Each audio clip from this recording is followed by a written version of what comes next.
সবাইকে নমস্কার। কেয়ার শুভ টিচ চ্যানেলের পক্ষ থেকে সবাইকে জানাই আন্তরিক শুভেচ্ছা ও আমার চ্যানেলের পাশে থাকার জন্য সবাইকে ধন্যবাদ। আজকে একটা গুরুত্বপূর্ণ ক্লাস নিয়ে এসেছি। আজকের ক্লাসটা হবে অষ্টম শ্রেণীর বিজ্ঞান বইয়ের ষষ্ঠ অধ্যায় পরমাণুর গঠন। আজকের ক্লাসটি কিন্তু খুব গুরুত্বপূর্ণ, আপনারা পুরোটা দেখবেন এবং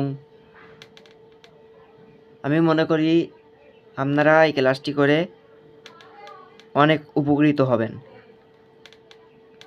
তো শুরু করা যাক। পরমাণুর গঠন। এই যে পরমাণুটা কী জিনিস? পরমাণুটা হচ্ছে খুব ক্ষুদ্র জিনিস। পদার্থ কিন্তু সাধারণত খুব ক্ষুদ্র ক্ষুদ্র কণা দ্বারা গঠিত। এই যে ক্ষুদ্র ক্ষুদ্র কণা, এর মধ্যে আবার দুই রকম ভাগ আছে। একটা হচ্ছে অণু আর একটা হচ্ছে পরমাণু।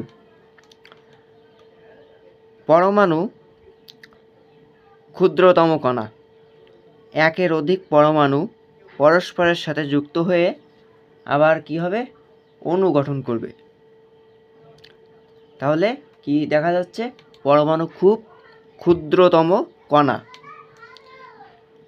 আর এই পরমাণু একটির সাথে অন্যটি পরস্পর যুক্ত হয়ে অণু গঠন করবে।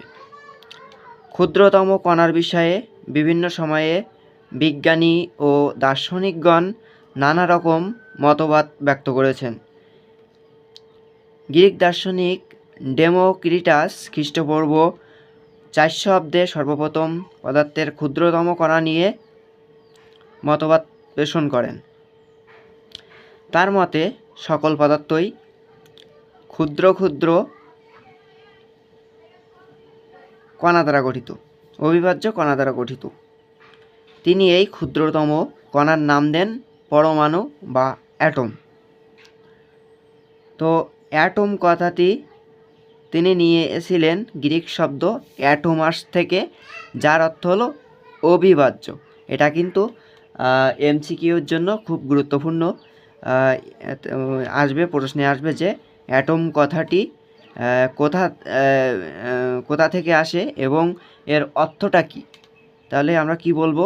যে গ্রিক শব্দ অ্যাটোমস থেকে আসে এবং এর অর্থ হচ্ছে অবিভাজ্য। এটা কিন্তু মোস্ট ইম্পর্টেন্ট। তার সমসাময়িক সময়ের আরও দুজন দার্শনিক প্লেটো এবং অ্যারিস্টটল তার মতবাদের সাথে দ্বিমত পোষণ করেন। অ্যারিস্টটলের মতে পদার্থসমূহ নিরবিচ্ছিন্ন, একে যতই ভাঙা হোক না কেন পদার্থের কণাগুলো ক্ষুদ্রতর হতে থাকবে। ঠিক আছে, এরপর দেখা যাক যে 1803 সালে ইংরেজ বিজ্ঞানী জন ডাল্টন পরীক্ষালব্ধ তথ্যের উপর ভিত্তি করে পদার্থের ক্ষুদ্রতম কণা সম্পর্কে বলেন। পরমাণু হলো মৌলিক পদার্থের ক্ষুদ্রতম কণা এবং একে ভাঙা যায় না। ডাল্টনের এই মতবাদ সকলে গ্রহণ করে, ফলে অ্যারিস্টটলের মতবাদটি পরিত্যক্ত হয়। এরপর কি আছে যে এটুকু পড়তে হবে না।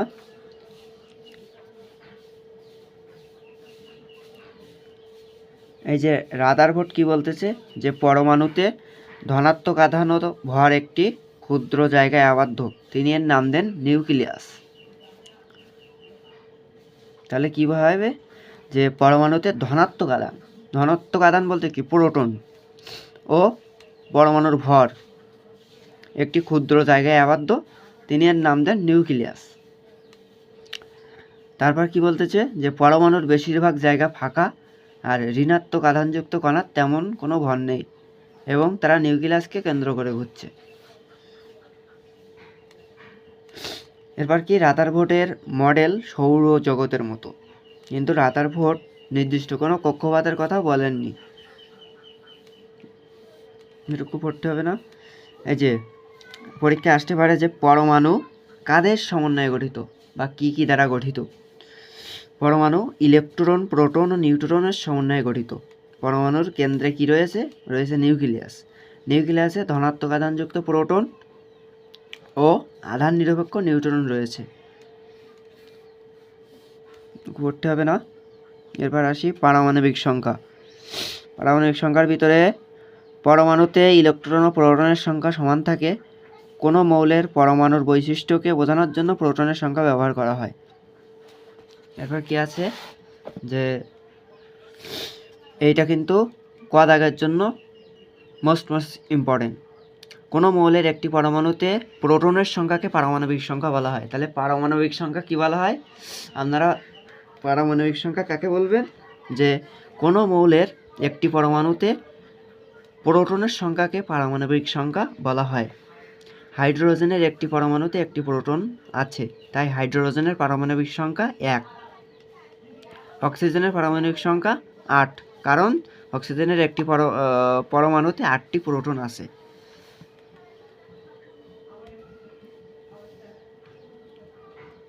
কোনো পরমাণুর ভর তার প্রোটন ও নিউট্রনের ভর, আবার নিউট্রন ও প্রোটনের ভর প্রায় সমান। কোনো মৌলের পরমাণুতে প্রোটন ও নিউট্রনের সমষ্টিকে ভর সংখ্যা হিসেবে প্রকাশ করা হয়। এই যে পারমাণবিক সংখ্যা ও ভর সংখ্যা জানা থাকলে নিউট্রন সংখ্যা কিন্তু বাইর করা যায়। এই যে এখান থেকে সূত্র, পরমাণুর প্রোটনের সংখ্যা প্লাস নিউট্রনের সংখ্যা সমান ওই মৌলের ভর সংখ্যা। তাহলে কি হবে? এখানে ছিল এই যে একটা প্রশ্ন ছিল, ক নামক একটি মৌলের পারমাণবিক সংখ্যা 17 ও ভর সংখ্যা 35। ওই মৌলের একটি পরমাণুতে কয়টি করে ইলেকট্রন, প্রোটন ও নিউট্রন আছে? তাহলে ক মৌলের নিউট্রন সংখ্যা ছিল কত? নিউট্রন সংখ্যা বাইর করতে হবে। নিউট্রন সংখ্যা সমান ক মৌলের ভর সংখ্যা কত ছিল? ভর সংখ্যা ছিল 35। এই যে 35 বসালাম, মাইনাস ক মৌলের প্রোটন সংখ্যা।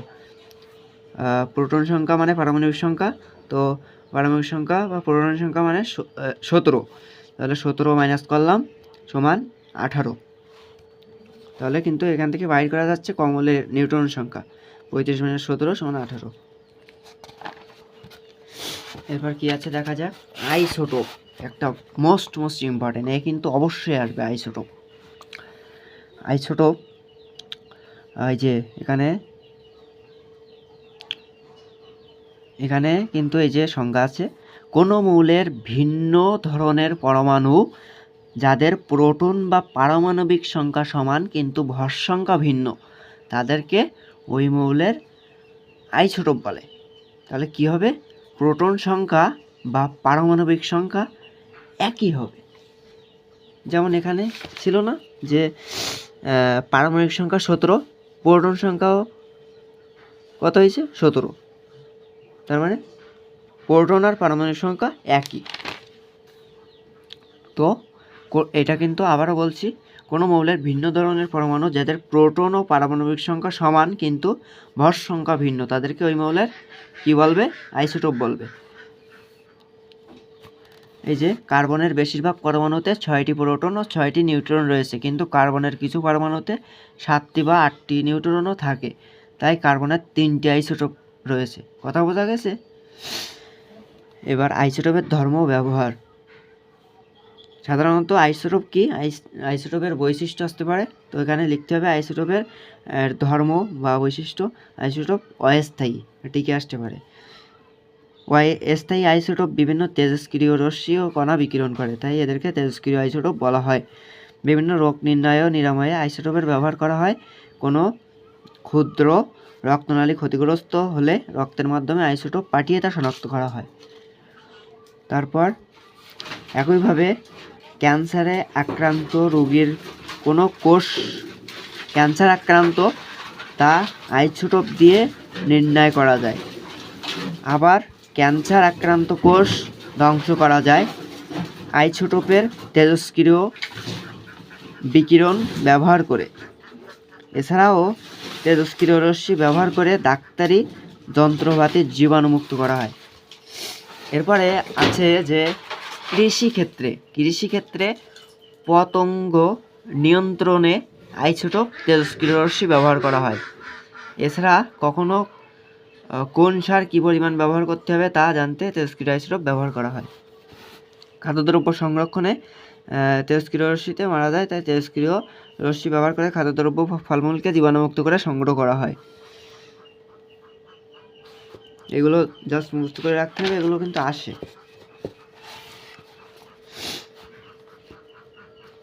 এই যে হাইড্রোজেন পরমাণুতে কয়টি ইলেকট্রন থাকে? একটি ইলেকট্রন থাকে, এটা কিন্তু আসে। এবার পড়ব কি, পরমাণুতে ইলেকট্রন কিভাবে বিন্যস্ত থাকে। কক্ষপথগুলোতে 2n² সূত্র অনুযায়ী ইলেকট্রন বিন্যাস থাকে। কি অনুযায়ী থাকে? 2n²। এখানে n সমান 1 2 3 ধরে নিতে হয়। সে অনুযায়ী একটি লিথিয়াম পরমাণুতে 3টি ইলেকট্রন আছে অবশ্যই। প্রথম কক্ষপথে সর্বোচ্চ 2টি, দ্বিতীয় কক্ষপথে সর্বোচ্চ 8টি এবং তৃতীয় কক্ষপথে সর্বোচ্চ 18টি ইলেকট্রন থাকতে পারে। কক্ষপথগুলোকে শক্তি স্তরও বলা হয়। তাহলে কি 2টি, 8টি আর 18টি দিয়ে পূর্ণ থাকবে। সোডিয়ামের একটি পরমাণুতে 11টি ইলেকট্রন থাকে। প্রথম কক্ষপথে 2টি, দ্বিতীয় কক্ষপথে 8টি, তৃতীয় কক্ষপথে 1টি। কেননা সোডিয়াম কত? 17, না সোডিয়াম 11, সেহেতু 2 8 আর 1, 8 আর 2 10 আর 1 11। তাহলে এই যে সোডিয়ামের এই যে বিন্যাসটা দেওয়া আছে, এর প্রথমে থাকবে 2টি, পরে থাকবে 8টি, তারপরে থাকবে লাস্টে 1টি কিন্তু এই করবে, সংযোজন বিয়োজন করবে অন্য একটা পরমাণুর সাথে। এই যে মৌলের ইলেকট্রন বিন্যাস এখানে দেওয়া আছে কয়েকটি: hydrogen, helium, lithium, beryllium, boron, carbon, nitrogen, oxygen, fluorine, neon, sodium, magnesium, aluminium, silicon, phosphorus, sulphur আর ক্লোরিন, আর্গন। এই যে এগুলো কিন্তু সব মুখস্থ করে ফেলবেন, এগুলো কিন্তু আসে পরীক্ষায়। এগুলো জাস্ট একটু দেখে যাবেন। আয়ন কি? একটি ইলেকট্রন হারানোর পর সোডিয়াম পরমাণু আর আধান নিরপেক্ষ নেই, আধানযুক্ত হয়েছে, এরকম আধানযুক্ত পরমাণুকে বলে আয়ন। তাহলে সোডিয়াম পরমাণু লাস্টে যে একটি পরমাণু ছিল, সেই পরমাণুটা কি করেছে? অন্য একটা পরমাণুকে দিয়ে দিয়েছে, যার কারণে সে অষ্টকপূর্ণ হবে। সে যে আর আধান নিরপেক্ষ নেই, আধানযুক্ত হয়েছে, এরকম আধানযুক্ত পরমাণুকে আয়ন বলে। তাহলে বোঝা গেছে যে আয়নে ধনাত্মক আধান আছে তাকে ক্যাটায়ন বলে। ফ্লোরিন পরমাণুর ইলেকট্রন বিন্যাস 2 7। ফ্লোরিন পরমাণু একটি ইলেকট্রন গ্রহণ করার পর ঋণাত্মক আধান যুক্ত হয়েছে, অর্থাৎ ঋণাত্মক আয়নে পরিণত হয়েছে। এরকম ঋণাত্মক আধানযুক্ত পরমাণুকে কি বলবে? অ্যানায়ন বলবে। ইলেকট্রন গ্রহণ বা বর্জনের মাধ্যমে পরমাণু আয়নে পরিণত হয়। তাহলে এইটা কিন্তু মোস্ট গঘা দাগের জন্য মোস্ট ইম্পর্টেন্ট। অবশ্যই কিন্তু এখান থেকে প্রশ্ন আসবে। সোডিয়াম পরমাণু কী করেছে? একটি ইলেকট্রন দিয়ে দিয়েছে, যার কারণে আয়নে পরিণত হয়েছে। সোডিয়াম একটি ইলেকট্রন এই যে দিয়ে দিয়েছে, Na থেকে Na plus plus E minus, কারণে একটি দিয়ে দিয়েছে, লাস্টের একটি পরমাণু দিয়ে দিয়েছে। এবার কি করেছে?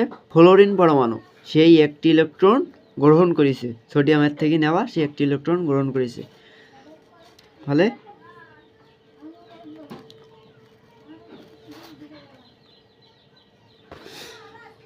যেটা কিন্তু দেখে নেবেন, এটা কিন্তু মুখস্থ করে রাখবেন। তাহলে আজকে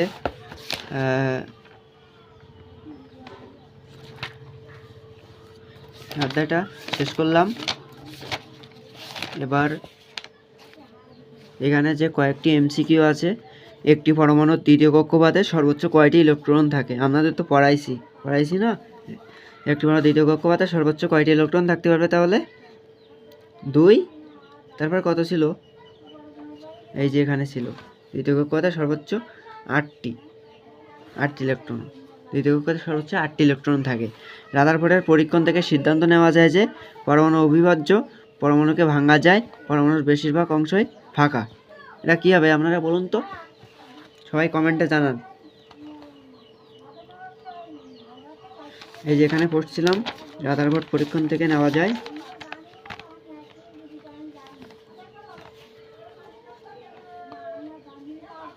পরমাণু কী ছিল? অবিভাজ্য নয়, কিন্তু এখানে আছে পরমাণু অবিভাজ্য, তার মানে এটা সঠিক নয়। তারপরে কি আছে? পরমাণুকে ভাঙা যায়। ইনি কি এমন কথা বলছিল?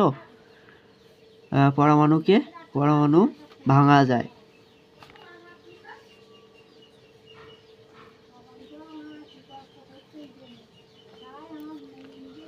পরমাণু ভাঙা যায় না, তিনি এমন কথা বলেননি, কিন্তু এটা কিন্তু হবে না। পরমাণুর বেশিরভাগ অংশই ফাঁকা।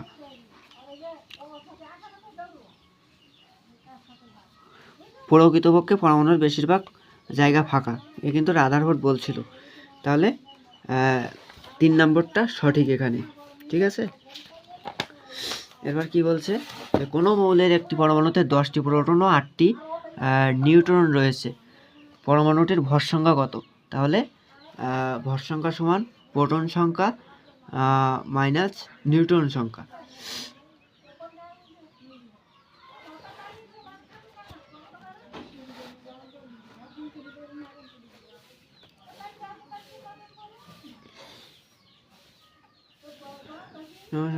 না, প্রোটন সংখ্যা, ভর সংখ্যা সমান প্রোটন সংখ্যা প্লাস নিউট্রন সংখ্যা। তাহলে 10 + 8 = 18। উদ্দীপকের মৌলটি কি? 18 হলে তাহলে কি হবে? হ্যাঁ, নিয়ন। 18 ভর সংখ্যা বিশিষ্ট পরমাণুটি কি? নিয়ন। ঠিক আছে, তাহলে আজকে এই পর্যন্ত। নেক্সটে আবার একটা ভালো ক্লাস নিয়ে আসবো। সবাই আমার সাথে থাকবেন, আমার চ্যানেলের সাথে থাকবেন। আশা করি আপনাদের কিছু না কিছু সাহায্য করতে পারবো। আপনারা অবশ্যই আমার ক্লাস করে উপকৃত হবেন। সবাই আমার উপর ভরসা রাখুন। আশা করি নেক্সটে আরও ভালো ভালো ভিডিও পাবেন। এবং যারা এখনও সাবস্ক্রাইব করেননি, তারা সাবস্ক্রাইব করে আমার চ্যানেলের পাশে থাকবেন। সবাইকে ধন্যবাদ।